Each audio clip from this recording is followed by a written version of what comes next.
Aloha kako. So this is gonna be about the time where my ohana and I faced a Karen of Waiakahi'ula. So I'm not gonna use a script for this mo'olelo because this literally happened just yesterday and it's still fresh in my mind. In fact, I had a different story that I wanted to share with you guys today, but because of what happened yesterday, I'm just gonna switch it up. And yeah, the whole Karen situation is still super fresh in my mind, so here we go. So what happened was my brother and his ohana came down to just cruise at our family's house in Waiakahi'ula, and while they were there, so we have this neighbor who we were super close to throughout our childhood, and she recently passed away. So yeah, Auntie Emma, we love and miss you. But anyway, she has this tangerine tree in the back of her house, and my brother's girlfriend, she was ono for that, so she asked if she could go get some. And because my ohana is still close to the ohana of the woman who lived next door, we told her, yeah,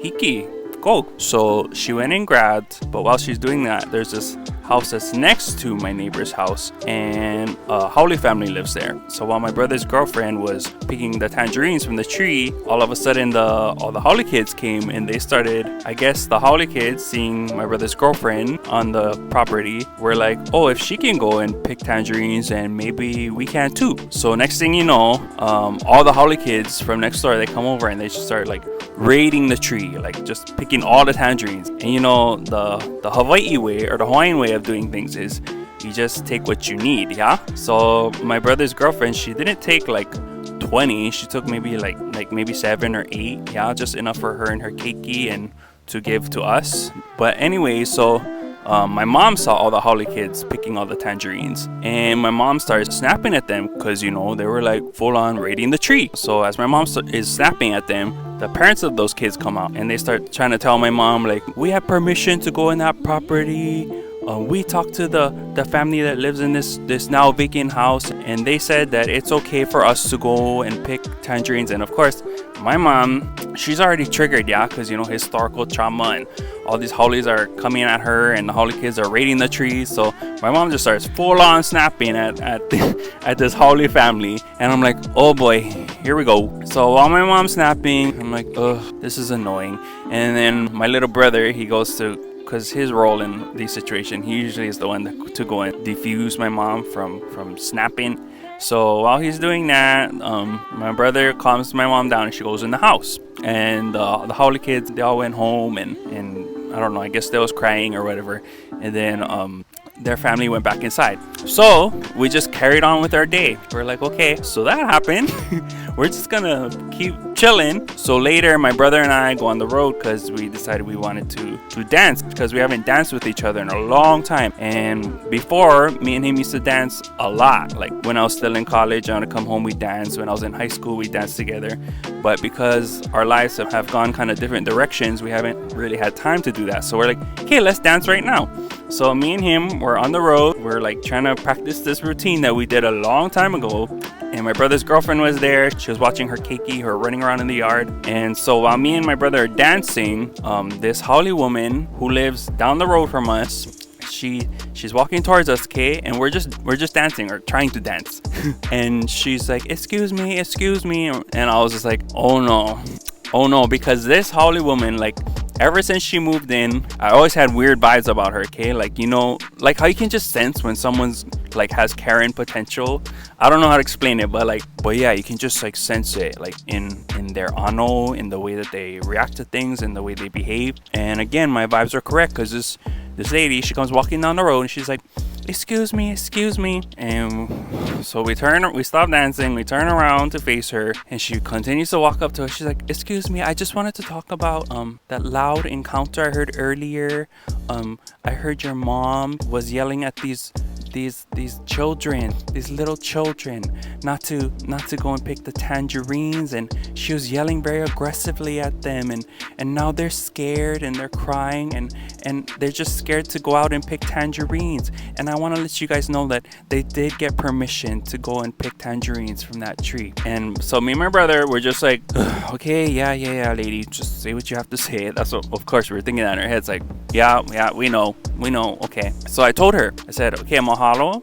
for coming over here to address that with us. We will take this information that these kids supposedly got permission to go pick tangerines. We will share that information with our mother. Thank you for sharing that with us. Mahalo. Yeah, so we were trying to like, okay, we're done. Thank you for verifying all of this. But then she doesn't stop and she says this. You know, I don't mean to offend you boys, but your mother, she's kind of a bitch. And whoop, right when she said that, me and my brother and my brother's girlfriend, like our ano, our lavena, just like, Kalamai, what you said about our mom? Of course, we didn't say that yet. So, cause she didn't stop talking. She was just like, yes, the way she acts is just rude, and these are just children. Like, she should have more respect. And once she said that, I was like, stop right there. So I stopped her, and you know, I was trying to be in my wusa, calm Kanaka face. I was like, okay, no, yeah, we're just gonna try and talk this out with her and just get her to go. So I said again, mahalo for sharing your thoughts with me, but you need to check your privilege and your place as a white woman coming over here and telling Hawaiians how to act in our home. And of course, you know how all these certain holidays get when you try and check them, yeah?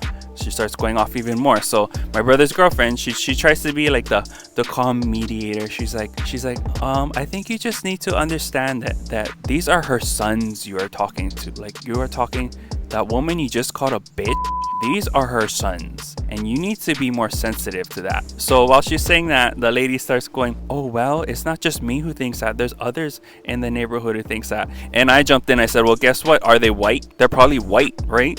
Of course, they see a brown-skinned woman telling them not to do things, and of course they're gonna call her a bitch. I was like, because that's what white people do. You guys don't like being checked. So you guys know how I post all the Haunani-Kay trash videos. So, you know, in posting those things, I probably watched them like so many times, so much so that when these moments happen, like the words that I've heard from Haunani-Kay, like literally just start pouring out of my mouth. Like this is like I have them all stored up here in my memory. So I started going off. I was going about historical trauma, imperialism, colonialism, white privilege. I was going off on that lady. And my brother, because she started talking back to me, my brother started going off at her too. So me and my brother just like like letting this lady have it. And then she wouldn't stop. So what I did was I switched into Olelo, because I don't know, that's just like some kind of trigger thing that happens. So I just start talking to her in Hawaiian, and as soon as I did that, she starts leaving. Like she was done. And while she's walking away, she starts saying, you know, you guys are prejudiced, you guys are racist, I can't believe you guys are even Hawaiian. Where's your aloha? Where's the aloha spirit? She starts saying that as she's walking away. So as soon as she says that, I'm like, aloha spirit, where's our aloha? This is our aloha. This is our aloha for you. So aloha, hui ho, goodbye, ho'ia, noho mako halia, mai ha'alele. Yeah, I was just going off, and she left. So we were just like, whoo, we were just hated. And I was like, hey, we gotta bring it back down, guys. Cause the Kiki are here. And oh, another thing she said, she was just like, you know, how are you guys gonna be acting like this in front of the children, in front of your own children? They're all here watching. And I was like, good, they're here watching. They're seeing Kanaka stand up for themselves and stand up against haoles who keep trying to tell us how to act. But yeah, anyways, after all of that, we cooled down. My brother was still heated a little bit. His girlfriend was trying to calm him down. So I was like, okay, because I'm pretty good at like switching back into like olu no ea. I can like go to fire to the other one, back and forth when I need to. So yeah, after she left, I was good. I was like, okay, let's just go back to dancing, you know, having fun in our own land, you know. Can't even do that these days.